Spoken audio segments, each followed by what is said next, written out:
What's up guys? Just a bit of a sit down video for you for this one. Considering I've kind of been on the whole mindset of competing and things like that for a while, I wanted to do up a little weigh up of pros and cons to competing. So while some of it is probably going to be towards bikini prep and fitness model prep and stuff like that, obviously there's these things as well to take into account if you are a male.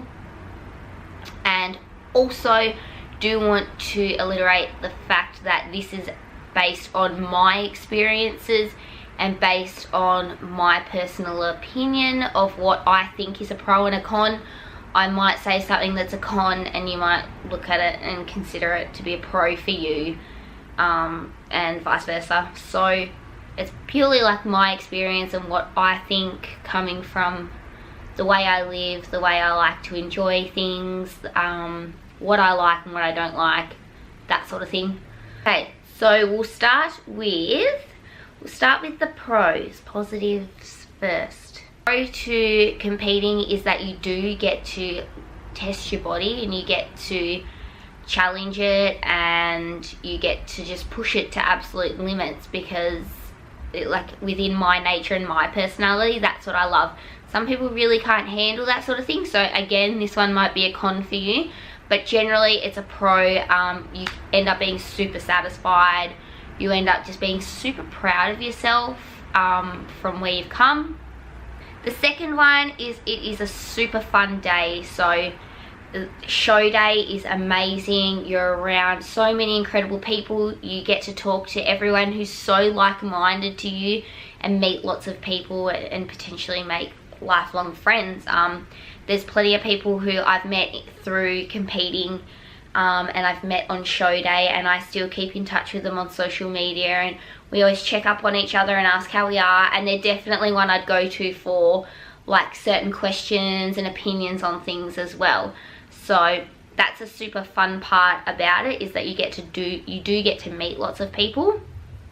And I guess the other thing for show day that's amazing is you get to dress up and be glamorous. That is, you've put in all the hard work for that day and everything comes together. You've got your tan, you've got your bikini on, you've got your makeup on, you look absolutely glamorous.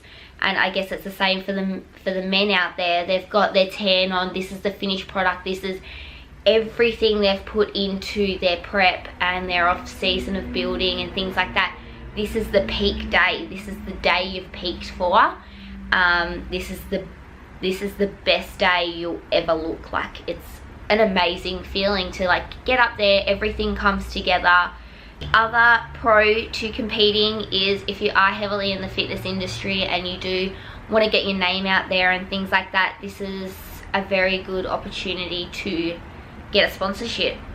Even just to get your recognition, just to get recognized, overall recognition from companies and things like that. You go there, you get on stage, you compete, show your name, introduce yourself to companies, things like that. So I know with my first comp, after winning fitness model in Tasmania, Optimum Nutrition actually came to me and asked me to be an ambassador for them. And so I purely got that role because I competed and because I was noticed. Also, with saying that, when you do compete, don't just expect someone to come to you like that, because it doesn't always happen. But obviously after competing, it's kind of a resume builder. You can go to companies and say, look, I've had experience with competing. Whether you win or not, it doesn't matter. It is just one of those things where you can show someone that you're able to physically do this for yourself. You've got experience in it, you can talk about it, you can spread it with other people, you can share it with other people, you can help people to get where you got. There's lots of things around the business sides of things that competing can definitely be a pro for. Last pro I have is that you do learn so much about yourself and a lot about how you handle relationships and things like that under tension. And it's challenging. It's things you have to work on yourself to be able to maintain things like that. You also learn a lot about how well you sit with nutrition and things like that, how well you adapt to being in a deficit, how your body reacts to low carbs, how it reacts to high carbs, how it reacts to your fats, and so much that you learn about yourself just through a lot of trial and error throughout your first prep, and then your second prep and all your preps after that. It's definitely like you still learn lots about yourself, but you can go in and you kind of know like exactly what works for you. So now we're going to go into the cons. Okay, first one is it is super expensive. So you're looking at particularly, like, it depends what federation you're going in, but around the $300 to $500 mark in terms of registering just for that competition. Then you've got your posing classes that you do, because you can't teach yourself to pose. Get a coach. I don't care, like, if you've done 5 competitions, you probably still need touch-ups from a professional. Then you've got your tan, your hair, your makeup. Then you've got your bikini, which it depends what division you go in as to how many diamantes and things you want on your bikini. Mine sat around $300 for my bikini. You can, probably the cheapest you can get is $200, and then they can go, typically sit at $400, and then you can go pretty much up to like $600, and I don't even know, like, you can get really crazy. Heels, shoes, $100 again. Food, you're eating super healthy. Like, unfortunately, society likes to charge a bit of bucks for people who want to eat healthy. So super expensive, so make sure you've got the money for it. The con is that it requires social, like, sacrifices. So many sacrifices within your social life and your dedication towards the gym. You're not skipping sessions anymore to go and do an activity with your friends, or you're not waking up hungover thinking, oh, like, I don't need to go to the gym today. Well, 1, you're not hungover because you definitely weren't drinking, and 2, you're not skipping the gym. And you're required to go in the morning and do your fasted cardio, and you might have to lift later on. Things like that. Super dedication. Like, your whole prep is, it's like always in your mind. You can't escape it. Like, you're either thinking about your meals, like how to time them, how to get the most volume out of them so you're not hungry, or you're thinking about your training and things like that. So it requires so much dedication and sacrifices. You're gonna have to give things up for that time. Zero energy. You're gonna be hungry. No one's gonna be like, oh, I finished my cut and I'm so lean. I've got 5% body fat, shredded abs, and I wasn't hungry one fucking bit, because that is BS. You're gonna be hungry, super fucking hungry, super carb depleted. You just really want to get that into people's head, because some people, like, share their experience like it was a walk in the park, and like, it's just not. Hormones play up. So libido, see you later.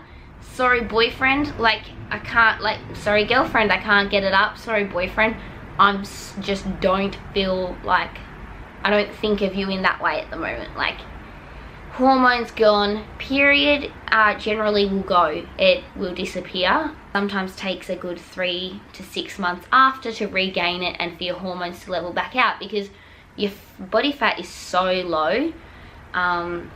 Your mentality, you're kind of an asshole for your comp. I'm sorry, but you turn into an asshole. And I did. I'm going to admit it. I look back at it. I didn't see it at the time, but you look back at it and you're like, I was an asshole. Alright, so another thing is that your sleeping sometimes gets interfered as well. Personal experience myself, and lots of things I've read up and heard about and that sort of thing. Being at a low body fat, eating low carbs and things like that, definitely really impacted my sleep personally. It doesn't impact everyone's. It does impact people's, but on lesser scales and things like that. But definitely 3 weeks out, I hit a point where I'm getting maybe like 2 hours of sleep a night. And obviously there's a pretty basic, obvious one is your strength and your training sucks. So you don't feel like going to the gym anymore, and when you do feel like going to the gym, you can't lift anything anyway. So another thing I've sort of already touched on, but the last con is like relationships and the tension that can come of them. I already said before, being in a comp prep, we're all assholes because we're really hungry, and if you haven't like experienced a comp prep, like, I don't know, just by saying, there's just nothing to explain. Like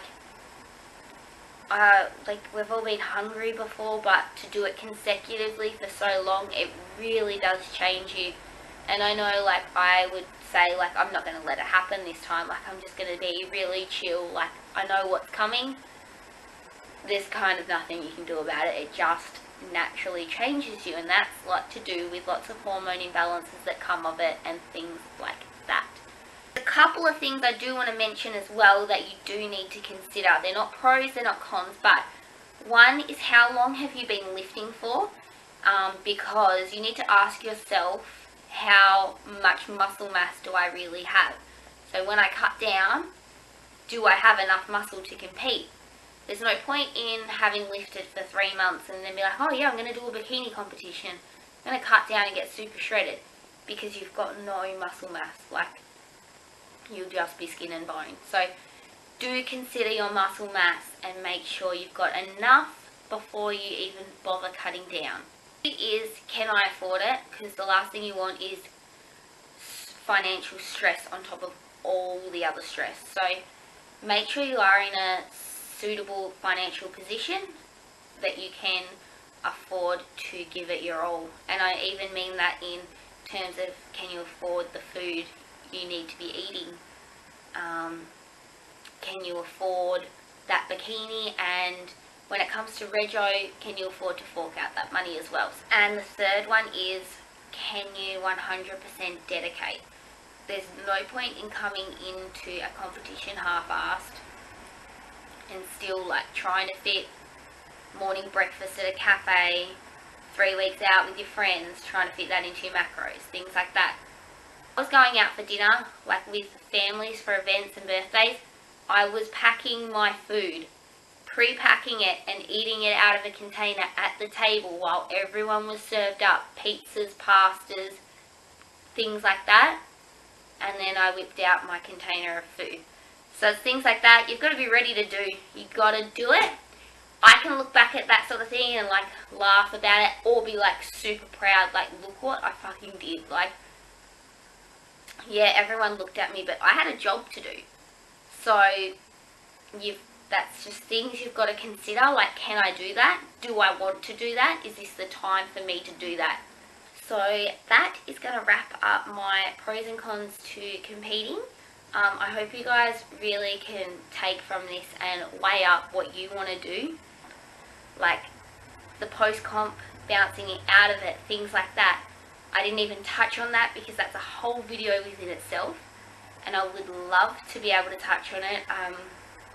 And if you guys do want to hear a talk about me weighing up post-comp things and how to have a plan, a post-comp plan, mindset, things like that, then I will. Let me know in the comments below, because that's a totally big realm of other things. I'm going to stop talking now. I've said what I need to say. Weigh it all up. I hope you enjoyed my vid, and I'll see you in the next one.